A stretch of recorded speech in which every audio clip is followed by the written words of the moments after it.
Mmoja katika sahaba anamuuliza Mtume, ya Rasulullah, ayu rajulin ahabbu ilayka au man ahabbu ilayka min ummatik, mtu nani anapendeza zaidi katika ummati wako kwako?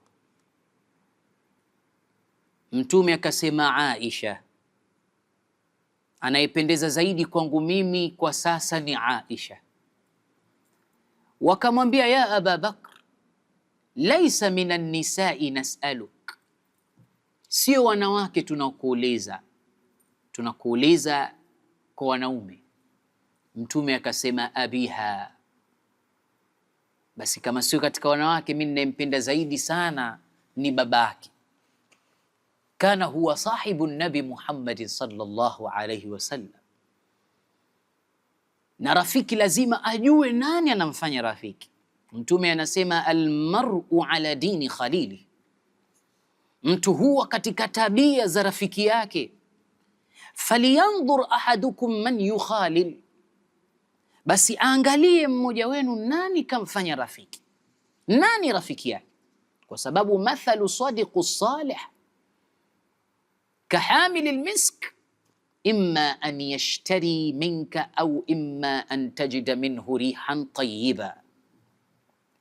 Rafiki mzuri anaweza akakuuzia, yani mfano wake Mtume kapiga ni kama yule ambaye anauza miski.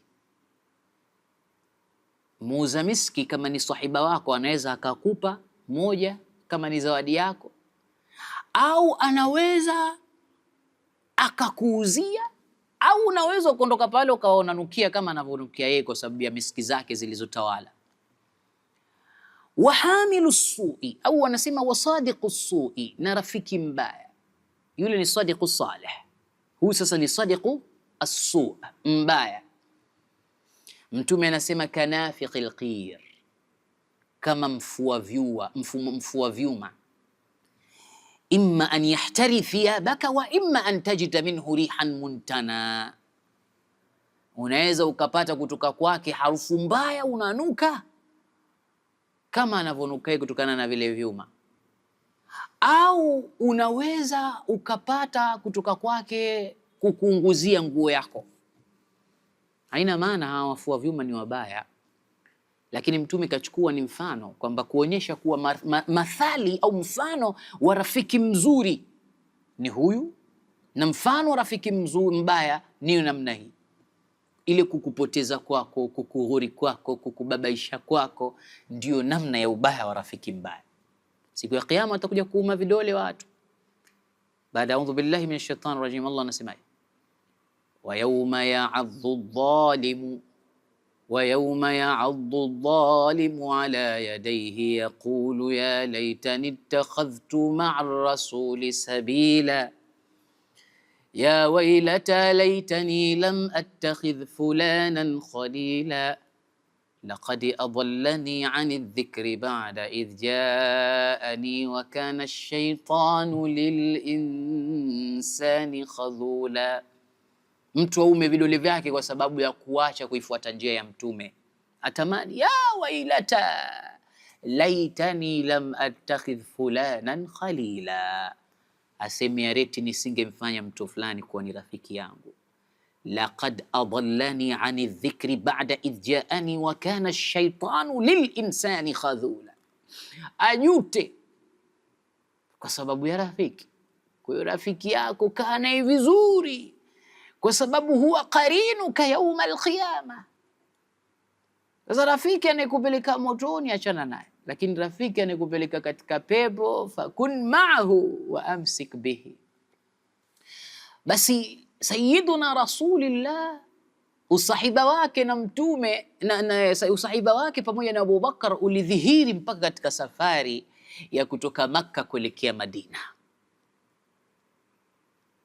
Mara moja Mtume akiwahamisha watu kutoka Makka kuelekea Madina baada ya kupata idhini ya watu kuondoka Makka kwenda Madina. Wakiudhiniwa sasa, ondokeni sasa, laqad ja'ala Allahu lakum ikhwanan wa daran ta'manuna biha, Mungu ameshakujalieni ndugu sasa, mshapata mji, mtakuwa na amani nyinyi, nendeni huko, ondokeni hapa. Watu wakajikusanya mmoja badala ya wengine, fi lailatin hajaru makkata ila almadina, usiku watu wanahama Makka kuelekea Madina. Abu Bakr as-Siddiq bado anasubirishwa. Mtume anasema leo fulani atatoka, leo fulani ataondoka, leo fulani ataondoka, leo fulani ataondoka. Kila mtu anamtoa. Abu Bakar hilo likamfanya aende kwa Mtume hazinan mahmuman, ya Rasulullah, amartahum bidhahabi jami'an au bidhahabi jami'an, wote umeshawaambia waende. Dhahaba Umar, dhahaba Ali, dhahaba Umar, dhahaba Abu Ubaida, dhahaba Abdurrahman ibn Auf, dhahaba Uthman ibn Affan, wameshakwenda. Dhahabu sabaquni fil khairat, washantangulia mimi hawa katika khairi. Hal la ta'murani an uhajira ya Rasulullah, huniamuru mimi nikaondoka hapa? Mtume anamwambia ya Aba Bakr la ta'jal la'alla Allah yaj'al laka sahiba, usiwe na pupa Abu Bakar, huenda Mungu kakufanya wewe ni sahiba wangu katika safari. Falimadha al'ajal, kwa nini uwe na pupa? Usiwe na pupa Abu Bakar, tulia. Abu Bakr as-Siddiq jambo hilo likampa furaha katika nafsi yake, akatulia. Sasa leo mtume ndo anaidhinishwa na Allah, kana Rasulullah yantadhiru al-idhnu min rabbih kay liyuhajira Makkah ila al-Madina, anasubiri siku zote idhini kutoka kwa Mola wake ahame Makka kuelekea Madina. Lakini usiku ambao Mwenyezi Mungu ndo kampangia safari ndo usiku Makuraishi wamekaa kutaka kumuua katika Darun Nadwa. Wako ndani ya Darun Nadwa, Makuraishi wanaanza kupiga sera, madha naf'alu li Muhammadin laqad ra'aytumuhu kama ra'aytumuhu, mmempata Muhammad kama mlivyompata. Wama zala ma huwa yad'uhu yantashiru fil nasi, na kile ambacho wanakilingania bado kinaenea kwa watu. Madha taquluna fi, ni yepi mazungumzo yenu? Ni ipi hadithi yenu? Ni nini mashauri yenu kwa yeye Muhammad? Bwana mmoja anaitwa Abul Bukhturi akasema maneno mazito, akasema tumchukueni Muhammad, tukisha kumchukua Muhammad naghliquhu inda babin au naghliquhu inda baitin, tunamfungia mlango, wa nuqayyid fi amadin, alafu tunamfunga vizuri, nuqayyid lahu fi amadin, tunamfunga kwenye kiguzo. Yamutu ju'an, atakufa pale kwa kiu. Wala yajidu nasran min al-akhar, hatupata nusra kutoka kwa yeyote yule.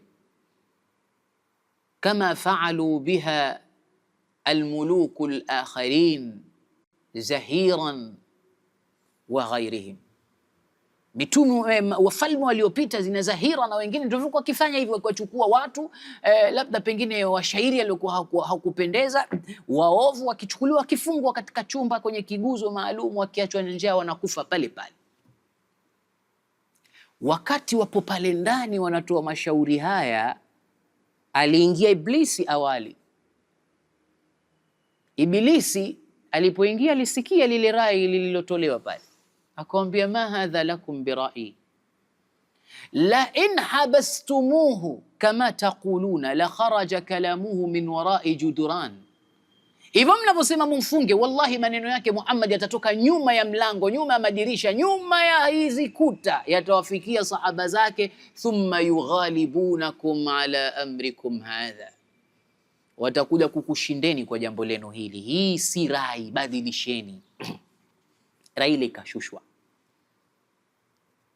Kuna bwana mmoja anaitwa Aswad ibn al-Asad kama sina makosa, huyu na yeye akasema maneno yake, rai yangu mimi nukhrijuhu min indi Makka, tumtoeni hapa Makka, tutampeleka mbali huko, la yajidu ahlan yansuruna, hatupata mtu yoyote wa kumnusuru, yamutu ju'an wa atshan, atakufa kiu na njaa huko mbali.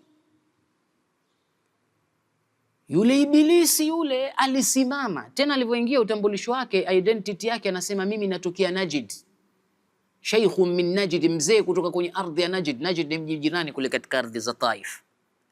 Anasema mimi hii nimeiona sio rai, la in kharajtumuhu kama taquluna ala tasma'una Muhammadan kalamahu, amjasikia Muhammad maneno yake, wa bihusni mantiqatihi wa halawatu kalami, amjasikia maneno yake anayozungumza Muhammad ya utamu. La in kharajtumuhu kama taquluna la yajidanna rijalan thumma yughalibunakum wa yukathirunakum fi amrikum hadha. Wallahi Muhammad ana maneno matamu na mazuri kweli kweli. Hivi mnavyosema mumtoe, mumpeleke huko mnapotaka kumpeleka, Muhammad atapata kundi la watu ambao watakuja kukushindeni kwa wingi wao kwa jambo lenu hili. Hili si jambo la kutoa rai. Rai zikagonga vichwa pale ndani. Sasa rai ni ipi? Mmoja anaitwa Amr ibn Hisham Abul Hakam, Abu Jahal, akatoa rai, sema innali la ra'yun ma ra'aytuhu li, mimi ninayo rai sijaiona kwa yoyote.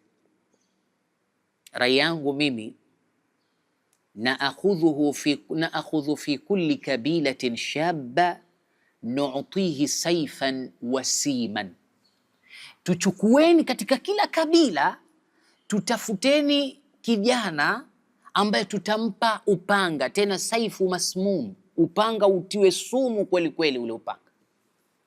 Thumma najma'uhum inda babi Muhammad, kisha tunawakusanya wote mbele ya mlango wa Muhammad. La in kharaja, atakapotoka tu, yadribunahu darbatan wahidatan hatta yatafarraka damuhu an kulli kabila, wanampiga pigo moja tu, damu yake inafarakiana au inaenea katika kila kabila.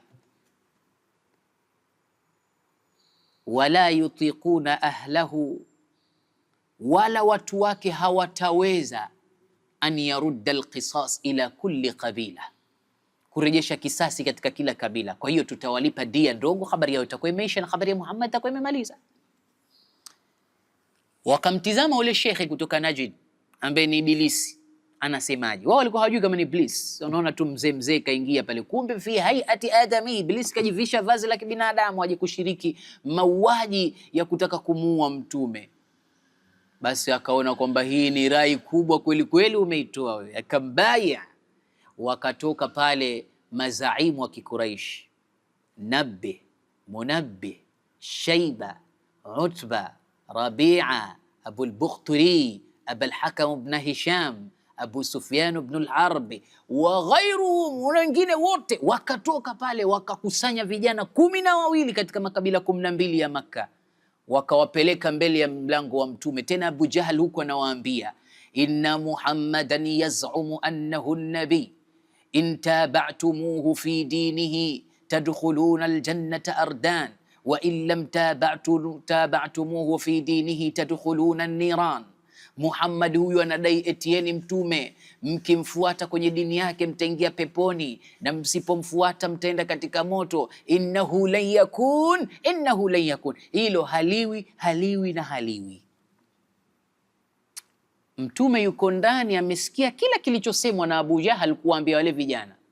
Mtume anasema, wallahi qultu dhak wa anta min ahli an-nar, mimi nilisema hivyo kweli, na wewe Abu Jahal ni katika watu wa motoni.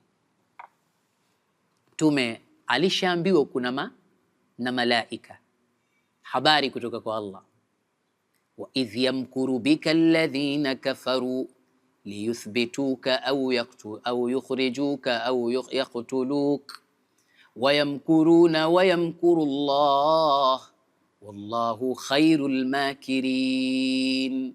Wamepanga kukutoa, kukufunga, kukuua, wanapanga vitimbi vingi, lakini Allah ni mbora kupanga vitimbi. Mtume alishampanga Sayyidina Ali pia akamwambia ya Ali, nam ala firashi hadha watasajji biburdati hadhihi al-ahdar al-hadrami fa inni dhaminun laka alla tasila bika shay'an takrahuhu iyahum, lala kwenye kitanda changu hichi, jifunike shuka langu la kijani hili, na mimi nakudhaminia wewe Ali, hakuna ubaya wowote kutoka kwao utakukumba, lala hapa. Ali ibn Abi Talib kalala kwa kujiamini.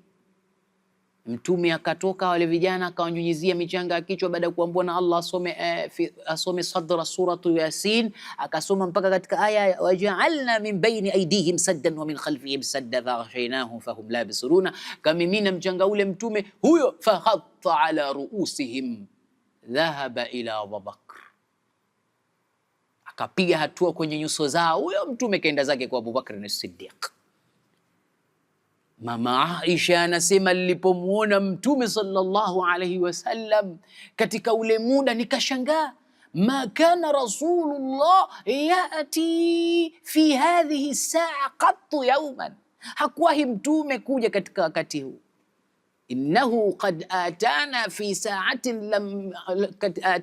sa'atin ma kana yatiha min qabl, Mtume amekuja kwenye muda ambao hakuwahi kuja hapo kabla katika muda huo. Alipofika tu Mtume akawauliza mabinti hawa wawili, alikuwa ni Asma binti Abi Bakr na Aisha, anawauliza aina Abu Bakr, abukuma fil bait, baba yenu yuko ndani? Asema naam. Kamwambieni sasa Abu Bakr tayari muda wa safari umefika. Abu Bakr akaenda akaambiwa na mama Aisha, tayari muda wa safari Mtume anakuambia umefika.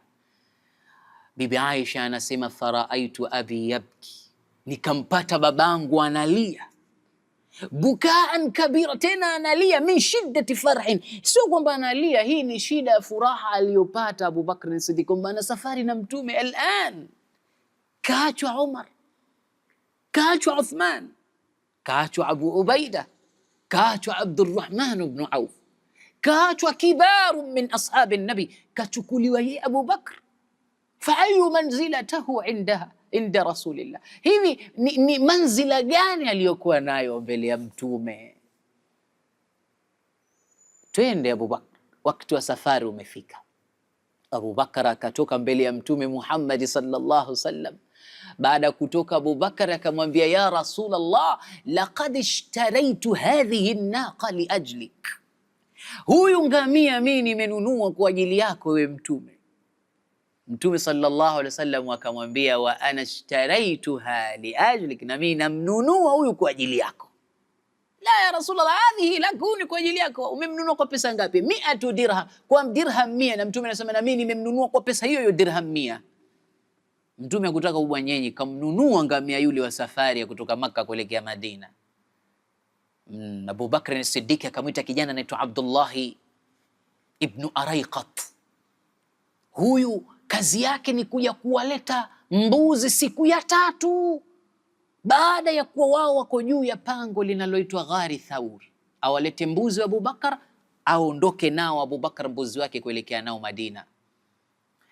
Na mwingine Amiru ibn Fuhaira. Hawa ni vijana aliosaidia Abu Bakar kuacha huru, walikuwa ni watumwa hawa. Amiru ibn Fuhaira, yuko Zinnira, yuko Ubais, Bilal ibn Rabah aliyekuwa akiteswa. Bilal ibn Rabah na bwana mmoja kitwa Umayy ibn Khalaf. Abu Bakr as-Siddiq kamnunua kutoka kwa Umayy ibn Khalaf, katika wale watumwa ambao walipata uhuru wao kutoka kwa Abu Bakr as-Siddiq. Na hii ni hadithi ambayo tumeivuka. Abu Bakr as-Siddiq katika mambo aliyofanya katika Uislamu ni kuacha huru baadhi ya watumwa ambao wao a'lanu shahada baina yadi nabi, walishautangaza Uislamu wao mbele ya Mtume. Akatoa fedha yake Abu Bakr kuwanunua wawe huru. Allahu akbar. Basi Amir ibn Fuhaira alikuwa ni mmoja katika wao. Yeye huyu kazi yake ni kudallil njia, kuongoza njia kuitoka Makka na kuelekea zao Madina, katika tena njia za chonjo. Basi Sayyiduna Abu Bakr as-Siddiq radhiyallahu ta'ala anhu akatoka na Mtume sallallahu alaihi wasallam mpaka katika pango linaloitwa Ghari Thauri, liko takriban kilomitar kutoka katika msikiti mkuu mtukufu wa Makka. Wamefika pale, wakapanda juu, na hili ni jabali refu katika majabali ya Makka na Madina, jabali refu kwenda juu, ni hili jabali linaloitwa Ghari Thauri. Amefika pale Rasulullah na Abu Bakar. Walipofika, Abu Bakar akamwambia Mtume, makanaka ya Rasulallah, subiri kwanza ewe Mtume wa Allah, subiri kidogo. Kaingia yeye Abu Bakar, thumma tatahhara al-ghar, akalisafisha lile pango vizuri, alafu akamwambia alaika bidukhuli ya Rasulullah, ingia sasa Mtume. Mtume akaingia, thumma dhtajaa, kisha Mtume akapumzika katika mapaja ya Abu Bakr as-Siddiq, kapumzika katika mapaja ya Abu Bakr as-Siddiq. Huku Makka sasa Makuraishi bado hawajajua kama Muhammad kashaondoka. Wale vijana wale wako pale pale kizingitini wa mlango. Kuna mtu kapita njia tu akaona vijana wamelala pale, akamwambia ya haula madha tasnauna inda babi Muhammad, mnafanya nini hapo mlangoni mwa Muhammad? Wakasema tunamsubiri Muhammad atoke hapa. Wakasema laqad raaituhu huwa wa sahibuhu kharija Makkah, mimi muona yeye na sahiba wake wanatoka Makkah, kharijani fi Makkah, wanatoka tayari hapa Makkah, nyinyi mnamtafuta hapa. Wale vijana wakachungulia ndani, wakampata mtu amelala, wakasema bado mazala Muhammad fi firashi, yuko kitandani mwake pale.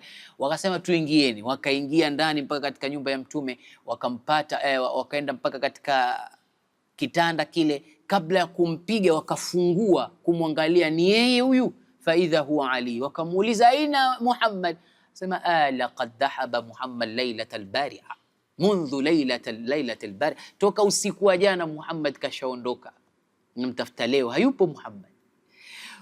Wale wakatoka huku na Makuraishi, taarifa zikawapata kwamba Muhammad kashaondoka Makka.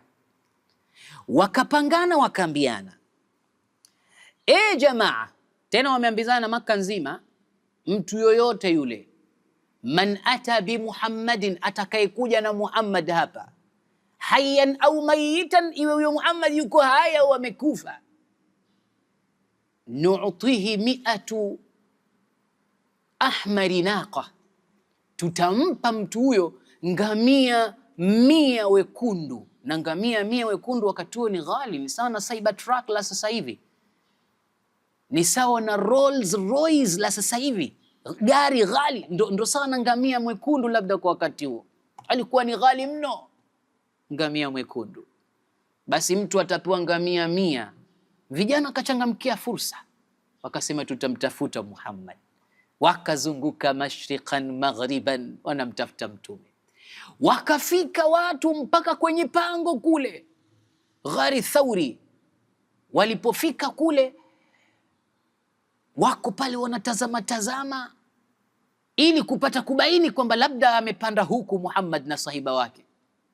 Abu Bakr as-Siddiq akawa anaona, wayasmau harakati alkhutuwat, anasikia zile harakati za miguu pale nje. Basi Abu Bakr as-Siddiq akaanza kuhuzunika, akimwelekea Mtume sallallahu alaihi wasallam, namwambia ya Rasulullah, lau nadhara ahaduhum ala qadamayhi la yarana, mmoja pale atizame kwenye miguu yake anatuona.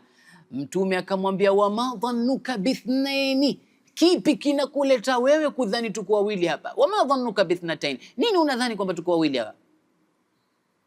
Wallahu thalithuna, Mwenyezi Mungu ni watatu wetu, hawataweza kuingia hawa.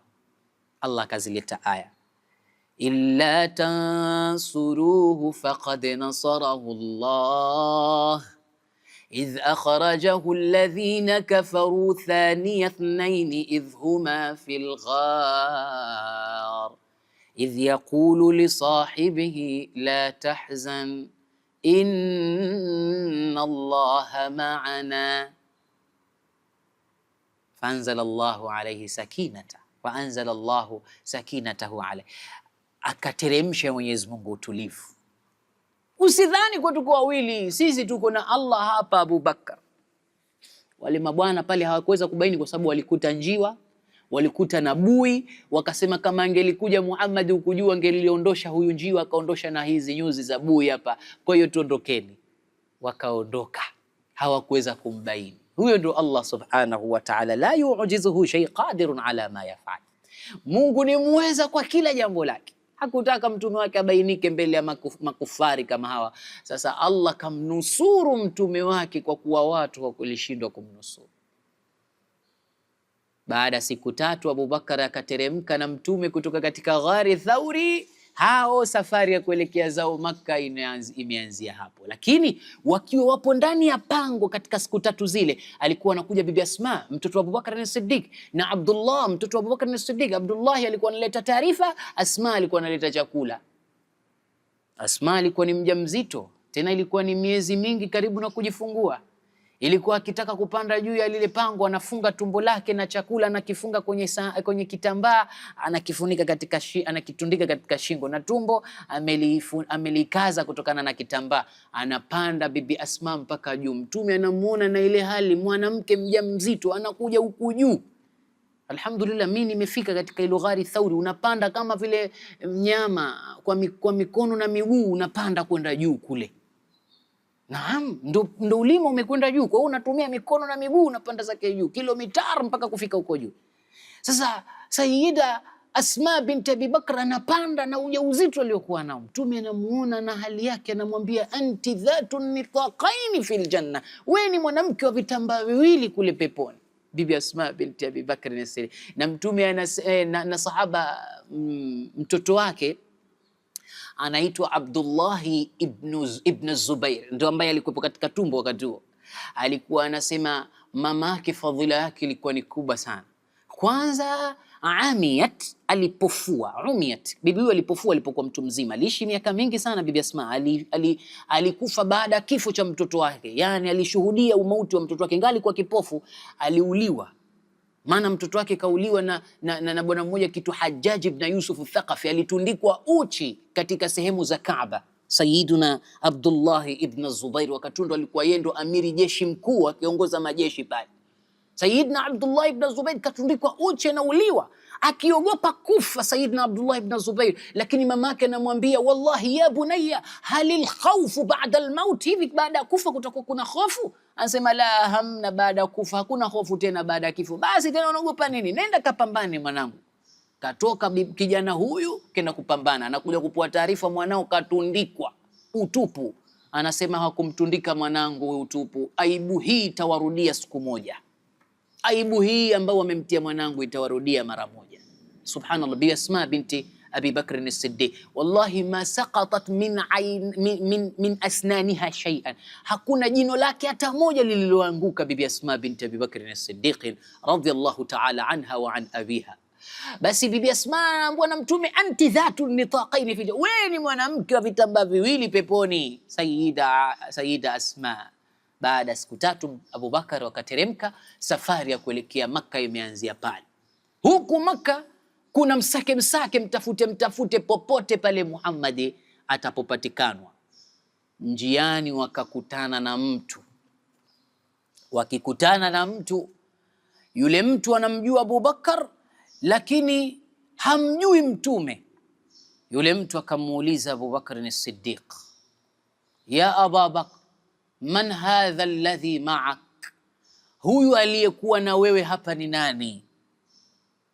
Abubakar tayari anafahamu, kwa sababu Abdullah ibn Abubakar as-Siddiq tayari ndo analeta taarifa kwamba huko taarifa zinazoendelea kuna watu wanamtafuta Muhammad popote atapopatikanwa. Basi akasema yule bwana, hadha, Abubakar akasema, hadha hadi yahdini tariq, huyu ni muongoza njia, ananiongoza mimi njia.